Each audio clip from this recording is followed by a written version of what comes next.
नमस्कार। आज की कहानी है पत्नी प्रेम कृष्ण चंद्र की।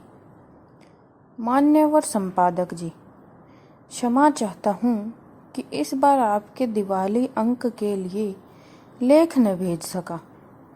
बात यह हुई कि जब पहली बार आपका पत्र आया जिसमें आपने लिखा था कि इस वर्ष आपने अपने कुछ पुराने लिखने वालों को एक ही विषय पर लेख लिखने के लिए राजी किया है, और वह विषय है पत्नी अपने पति की दृष्टि में, और तस्वीर भी मांगी थी। तब मुझे सहसा हंसी आ गई थी। संयोग से मेरी पत्नी भी उस समय मेरी कुर्सी के पीछे खड़ी मेरे पत्रों की निगरानी कर रही थी, क्योंकि मुझे डाक से प्राय लड़कियों के पत्र आते रहते हैं। इसीलिए पत्नी द्वारा पत्रों की देखभाल से मेरे लिए जान बचानी मुश्किल हो जाती है। खैर, वह एक अलग विषय है, उस पर कभी अवकाश मिलने पर बात होगी। इस समय तो मैं आपको यह बता रहा था कि आपका पत्र पढ़कर मुझे सहसा हंसी आ गई। तब मेरी पत्नी ने पूछा, क्यों हंसे?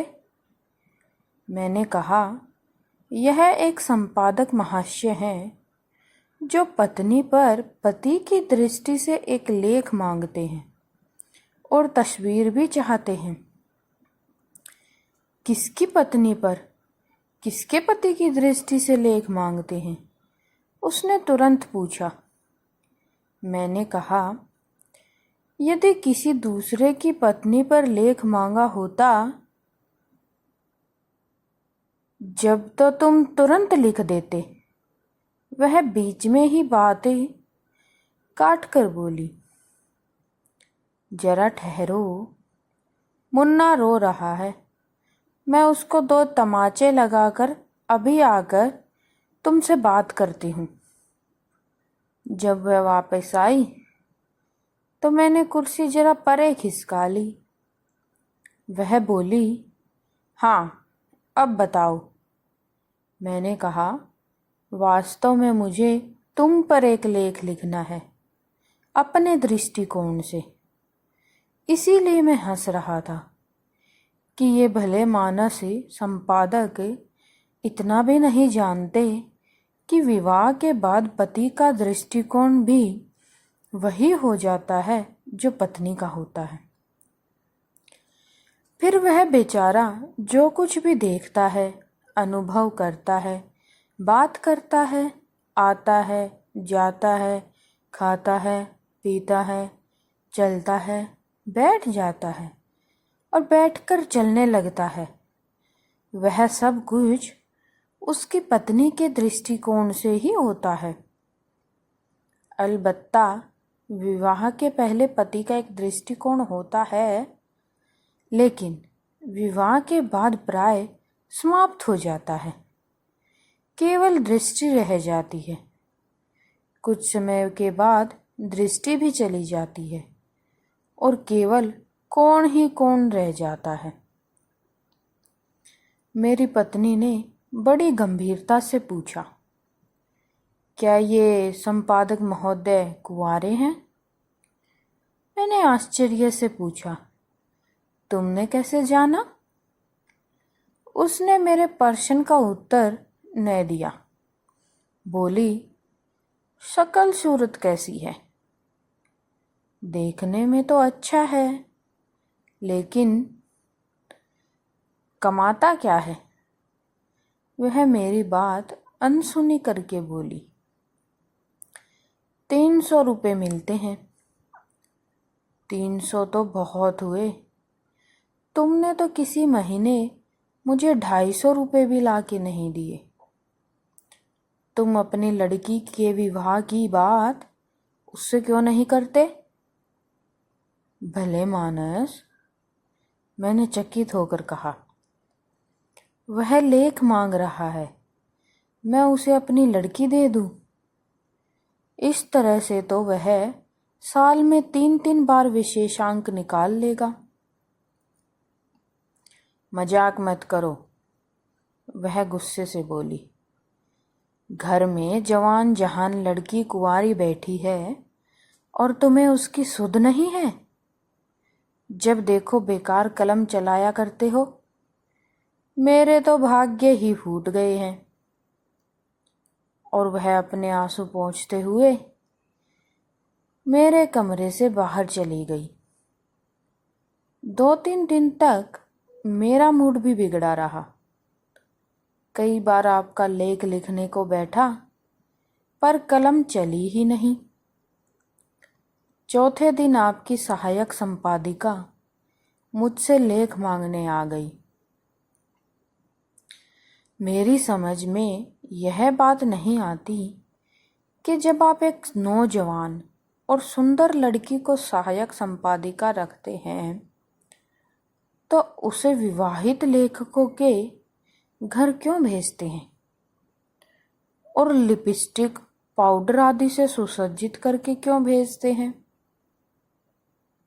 आपकी असिस्टेंट ने गहरे उदय रंग की कांजीवरम की बढ़िया साड़ी पहन रखी थी। हाथ में शांति निकेतन का चमड़े का बैग था। कानों में पुखराज के बूंदे थे। आप उसको वेतन क्या देते हैं? मैंने लेख तो नहीं लिखा था, इसलिए वह काफी समय तक मेरे पास बैठी रही और मैं बहुत देर तक उसका हाथ अपने हाथ में लेकर उसके भाग्य की लकीरें देखता रहा। आपको शायद मालूम नहीं, मैं बहुत अच्छा ज्योतिषी भी हूँ और लड़कियों का हाथ तो बहुत ही अच्छा देखता हूँ। काफी देर बैठकर वह चली गई। इस बीच में मेरी पत्नी ने पर्दे के पीछे से 3-4 बार झांक भी लिया था। जब वह चली गई तो उसने पूछा, यह कौन थी, क्या थी, किस लिए आई थी? मैंने कहा, लड़की थी, सहायक संपादिका थी, वही लेख मांगने आई थी। तुमने लिखकर दे दिया? लिखा ही नहीं था, क्या देता? हाँ हाँ, तुम मुझ पर लेख क्यों लिखोगे? वह झल्लाकर बोली। मैं तुम्हारी कौन होती हूँ? तुम बाहर की न जाने कैसी कैसी गई गुजरी स्त्रियों पर लिखते रहते हो, लेकिन घर की स्त्री पर, अपनी पत्नी पर तुमसे क्यों लेख लिखा जाएगा? मैं सब समझती हूँ। आने दो उस चुड़ैल को दोबारा, मैं उसकी चुटिया ना काट के फेंक दूं। वह जोर जोर से रोने लगी। मैंने अपनी कुर्सी से उठकर उसे प्यार किया, बहलाया, पुचकारा, संभाला। बड़ी मुश्किल से उसने अपने आंसू रोके। उन्हें पोंछते पोंछते बोली, तुम मुझसे प्यार करते हो ना? संसार में सबसे ज्यादा। मुझ पर लेख लिखोगे ना? अवश्य। अच्छा सा लेख, बहुत बढ़िया लिखूंगा। अब वह आंसुओं के बीच मुस्कुरा दी। उसकी आंखें खुशी से चमकने लगी। बोली, मेरा एक चित्र भी भिजवा देना। चित्र? क्यों? वह एकदम भड़क कर बोली। उन्होंने मांगा है। क्या मैं तुम्हें अच्छी नहीं लगती हूँ? बहुत अच्छी लगती हो डार्लिंग। तो फिर? अच्छा, चित्र भी छप जाएगा, मैंने धीरे से कहा। तो चित्र खिंचवाने कब चलोगे? आज ही चलूंगा। वह बहुत प्रसन्न हुई, फिर सहसा उदास सी हो गई। बोली, लेकिन मेरे पास तो कोई नई साड़ी ही नहीं है। मैंने कहा, अबे पिछले सप्ताह। वह बोली, वह तो पिछले सप्ताह की है, नई तो नहीं है। बेशक नई तो नहीं है, मैंने स्वीकार किया। वह बोली, मैं नई साड़ी में ही चित्र खिंचवाऊंगी। मैंने उसे टालने के अभिप्राय से कहा, इतना टंटा क्यों करती हो? वह अपना पुराना चित्र भेज दो ना, जो बनारसी साड़ी में है। वाह, वह तो विवाह का चित्र है। 22 वर्ष हो गए, तुम भी क्या बात करते हो? मैंने कहा, अच्छा तो बाजार से 17.5 रुपए की वायल की साड़ी ले लेंगे। फूलदार वायल की बहुत बढ़िया साड़ियाँ आई हैं। वह चीख कर बोली, मैं वायल नहीं लूँगी, मैं तो कांजीवरम की साड़ी लूँगी, वैसी उदय रंग की जैसी उस कल मोही ने पहन रखी थी। कांजीवरम की साड़ी? मेरा दिल अंदर ही अंदर बैठने लगा। घटिया से घटिया कांजीवरम की साड़ी भी 80-90 से कम में नहीं आती है। हाँ, कांजीवरम की साड़ी लूँगी, और शांति निकेतन वाला वही बैग जो उस छिनाल ने ले रखा था, और वैसी ही सैंडल, और वैसा ही प्योर मसूर सिल्क का चमचमाता ब्लाउज, और कानों के वैसे ही बूंदे। और मैं टैक्सी में बैठकर चित्र खिंचवाने जाऊंगी, टैक्सी में। हाँ, अभी से कह देती हूँ, बस में नहीं जाऊंगी, नहीं तो मेरे सारे कपड़े खराब हो जाएंगे। औरों को टैक्सी में ले जाओ और मुझे। इस घटना के 3-4 दिन बाद आपकी सहायक संपादिका एक नई पोशाक पहनकर मेरे घर आई, तो मेरी पत्नी ने कह दिया मैं घर पर नहीं हूँ। उसके 3-4 दिन बाद जब वह आई तो मैं पूना गया हुआ था। उसके बाद अहमदाबाद गया था, फिर नासिक गया था। उसके बाद वह नहीं आई।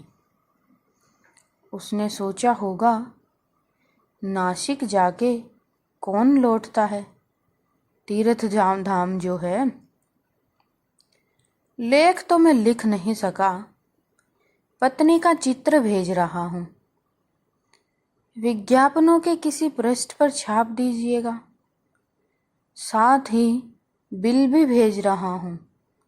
विवरण यह है, कांजीवरम की साड़ी 125 रुपये, पेटीकोट सिल्क 21 रुपये, सैंडल 15.5 रुपये, ब्लाउज बंगलोर आर्ट 18 रुपये 10 आने, बूंदे 135 रुपये, टैक्सी 9 रुपये 9 नए पैसे, सिनेमा 6 रुपये, दही बड़े की चाट 1.5 रुपये, कुल टोटल 331 रुपये 11 आने 3 नए पैसे। बिल की अदायगी तुरंत होनी चाहिए, क्योंकि मैंने ये रुपए एक पठान से लिए हैं, वरना मेरी मरहम पट्टी का खर्च भी देना पड़ेगा। इसलिए बिल तुरंत भिजवा दीजिए, और भविष्य में लेख मांगते समय लेखक की जेब का ख्याल रखिए। केवल आपका कृष्णचंद्र। आपको ये कहानी कैसी लगी हमें कमेंट में ज़रूर बताएं। कहानी पढ़ने के लिए धन्यवाद। नमस्कार।